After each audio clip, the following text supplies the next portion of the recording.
পাকিস্তান সশস্ত্র বাহিনী সম্পর্কে ভারতীয় পররাষ্ট্রমন্ত্রী এস জয়শঙ্করের মন্তব্যকে ভিত্তিহীন এবং দায়িত্বজ্ঞানহীন আখ্যা দিয়ে তা প্রত্যাখ্যান করেছে ইসলামাবাদ। এ মন্তব্যের তীব্র নিন্দাও জানিয়েছে দেশটির পররাষ্ট্র দপ্তর এফও। এমনকি একে বিভ্রান্তকর বলেও অভিহিত করেছে তারা।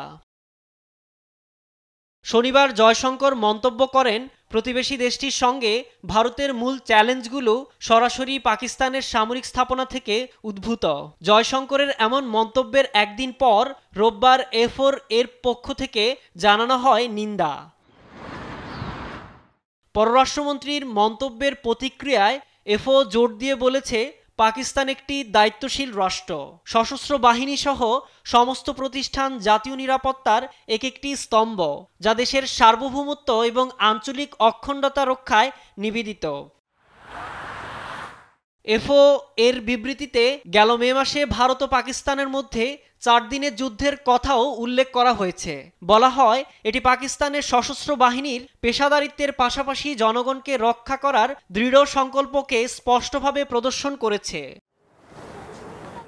এতে পাকিস্তানের রাষ্ট্রীয় প্রতিষ্ঠান ও তার নেতৃত্বকে বদনাম করা আর ভারতীয়দের পরিকল্পিত প্রচারণার অংশ হিসেবে চিহ্নিত করা হয়। বিবৃতিতে জোর দিয়ে বলা হয়, পাকিস্তান সহ অবস্থান, সংলাপ এবং কূটনীতিতে বিশ্বাস করে, তবে তারা তার স্বার্থ সার্বভৌমত্ব রক্ষার লক্ষ্যে ঐক্যবদ্ধ এবং দৃঢ় প্রতিজ্ঞ।